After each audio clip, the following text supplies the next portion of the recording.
লেবুর ফুলটি দেখতে অনেক সুন্দর। এছাড়া আপনারা দেখছেন গাছে অনেকগুলা লেবু এসেছে। এ পাশে আছে মালটা গাছ, মালটা গাছে বেশ কিছু মালটাও এসেছে। হ্যালো ভিউয়ার্স, আশা করি আপনারা সকলে অনেক ভালো আছেন। আজকে আমি আপনাদের দেখাবো একটি ছাদ বাগানে কত প্রকার গাছ ও সবজি থাকতে পারে। মালটা গাছে মালটাগুলো প্রায় খাওয়ার উপযোগী হয়ে গেছে। এই বাগানটি করেছেন আমাদের স্যার জনাব মোহাম্মদ নজরুল ইসলাম। তিনি চুয়াডাঙ্গা সরকারি কলেজের অর্থনীতি বিভাগের শিক্ষক। স্যার প্রতিদিন সকাল ও বিকেলে তার এই ছাদ বাগানে সময় দেন পরিচর্যার জন্য।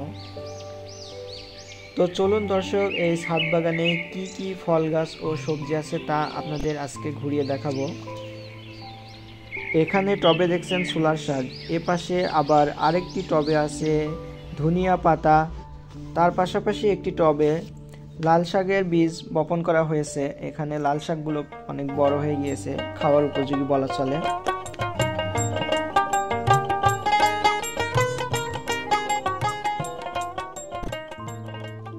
আপনারা চাইলে আপনাদের ছাদে এমন সবজি করতে পারেন। এখানে আপনারা যে পেয়ারা গাছটি দেখছেন, এটা থাইল্যান্ড জাতের পেয়ারা। এই গাছগুলো খুব একটা বড় হয় না, বনসাই গাছ বলে এগুলোকে, কিন্তু ফল আসে প্রচুর।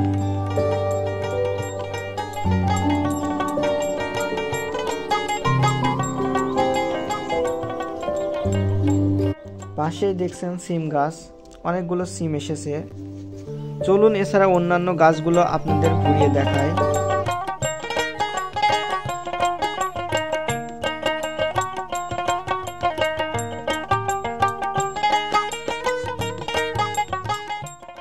আপনারা চাইলে আপনাদের ছাদে এমন বাগান তৈরি করতে পারেন, তাহলে আপনাদের যে দৈনন্দিন সবজির চাহিদা সেগুলো পূরণ হয়ে যাবে।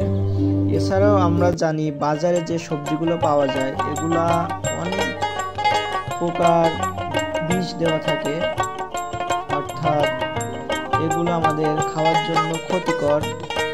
তারপরেও আমরা খাই, কিন্তু আপনি যদি ছাদ বাগানে এভাবে নিজে তৈরি করে এগুলা আপনার দৈনন্দিন কাজে বা আপনার পরিবারের চাহিদা মেটান। এখানে দেখতে পাচ্ছেন টমেটো গাছে অনেকগুলো টমেটো এসেছে, পাশাপাশি ঝাল গাছ লাগানো আছে।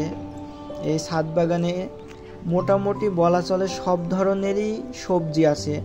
রসুন আছে, পেঁয়াজ আছে, লাল শাক, ধনিয়া পাতা, তারপরে বেগুন গাছ এ পাশে আছে, অন্যদিকে আছে করল্লা গাছ, এছাড়াও পাতাকপি গাছ, সবগুলাই আছে এক ছাদে।